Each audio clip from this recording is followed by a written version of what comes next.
Assalamu alaikum. This is Brother Hameed with the Muslim Empowerment Institute, and today I'll be discussing a very important topic: Black Muslim activism and the causes that deserve our attention. Now, instead of making it a priority to spread Islam as a tool of liberation to alleviate the problems of black suffering, instead of spreading Islam in a way to counter the effects of transgenerational trauma that we inherited from our ancestors as black folks in America, instead of focusing on the revival and restoration of Islam within the black American community, instead of black Muslims putting aside the minor theological points of contention for the sake of unity, many from amongst the black Muslim community have made it a point of priority to focus on removing racism from those who are legitimately racist from the immigrant Muslim community. We want to stop immigrants from being racist. We want equality from them. We're mad because they haven't invited us to their table instead of going out and making the table for ourselves and inviting those who agree with our vision. We're mad because they don't invite us to their conferences to speak on institutional racism and why Black Lives Matter. We're mad because they never heard of Trayvon Martin, Eric Garner, Freddie Gray, Tamir Rice, and Sandra Bland. We're mad when they tell us, why should we care about them? They weren't even Muslims anyway.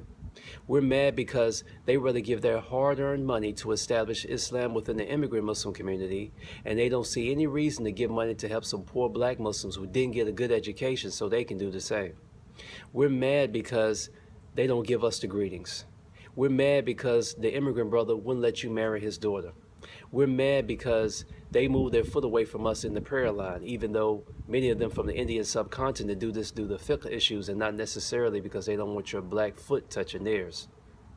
We're mad because they prefer Martin Luther King over Malcolm X, and Malcolm X was a Muslim and Martin Luther King, of course, was not. We're so mad that we're going to boycott all of the immigrant Muslim conferences and finally get the guts to have our own black Muslim conference to address our issues. And then we're going to explain to the immigrant community why we deserve to have a conference, because you wouldn't speak up for us on our behalf, so we had to go speak for ourselves. And then we're going to explain to them that that doesn't make us racist for having our own, but it makes you racist for excluding us. And then we're going to ensure to them that we'll have token immigrant representation at our Black Muslim conference so they won't be offended. Brothers and sisters, is this your message to the immigrants? Stop being racist to us. Black Muslim lives matter. You know, in an interview, Malik Shabazz, better known as Malcolm X, said when asked about integration, he said that the desegregation decisions and other types of legislation depends on changing the white man's mind. He said the Honorable Elijah Muhammad teaches us that our own mind has to be changed. We have to change our mind about ourselves. We have to change our mind about ourselves by prioritizing moral reformation and the knowledge of self. He said Elijah Muhammad teaches that the same thing the white man has done for himself and his kind, if our people can be cured of our slave mentality that was indoctrinated in us in slavery, we will realize that just like the white man can do for himself and his kind, that we can get together in unity and harmony and do for ourselves and our kind. And this is the posthumous message from Malcolm X for the Black American Muslim community. Why are we so concerned with how immigrants think about us, but we don't care how Islam is viewed within the black community?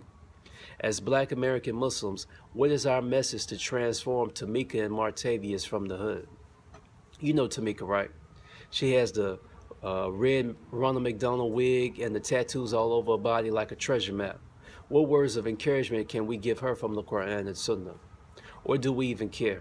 What's your message for Martavius? Same thing, treasure map tattooed all over, ex-offender, can't get a job, 4 baby mamas. He feels his only option is to go back to the streets. What message do we have for him from the Quran and Sunnah? He may take his shahada, one of the Muslim convenience store owners in the community gives him a job, and then he gets killed selling alcohol and lottery tickets for his Arab Muslim brothers. This is a true story, by the way. But we have a wide-scale effort to eradicate the ignorance of racism from some folks from the immigrant community. Now look at us. We rather have panel discussions with feminists and support the black LGBT folks, but we're afraid to be seen with Farrakhan. We're over here jumping on the bandwagon with the Black Lives Matter folks, whom according to their website are queer affirming and transgender affirming. Do we not see this as problematic? It's obvious those folks don't see a role for the black man at all as husbands and fathers. They say they're committed to disrupting the Western described nuclear family structure. Well, guess what? Over 70% of black children are born out of wedlock, which means most of our black homes are single mother led. White supremacy has already disrupted the Western described nuclear family structure. And this is why it's my personal belief that the Black Lives Matter folks are closet supporters for white supremacy, but that's another subject. Brothers and sisters, we got a ton of problems within our own community. We got so many issues that we shouldn't be giving our mental space to some of this stuff. Just look at the black Muslim community. We got all of the Negro imams who work against the best interests of their own community, and they don't even realize it. They spend all of their time establishing Islam in everyone else's community but their own. And we wonder why we got so many black Muslims who consent to immigrant religious authority. Most of them never even heard of black American Muslim scholarship. It's because we got so many of our black Muslim scholarship working in immigrant institutions. We got Toby Muhammad running rampant throughout the black Muslim community. Inshallah, I'll expound upon him in a future video. We got all these single black Muslim women who can't find a husband. How is Islam going to continue within the black community if we're not building healthy families? Our time is way too valuable to be wasting it on people who may not accept you. Does that hurt our feelings? Do we feel traumatized about the idea that the number one priority of immigrant Muslims is not to transform black folks with Islam? So why is it your number one priority to remove racism from their community? One thing that we can do as black folks or black Muslims in America is accept our own and do for self. I'm sorry, but maybe our classical Islamic knowledge from overseas doesn't address that, or does it? We're more focused on studying Imam Ghazali texts, thinking that there's a cure for our problems within it. If there's a cure within it, it sure has to help your plight, now has it? Stop looking to Imam Ghazali for the solutions to black suffering in America. He never encountered people who have the history we have as black and brown folks in America. We say we need to give dawah to our folks. We need to call our people to the deen of Islam.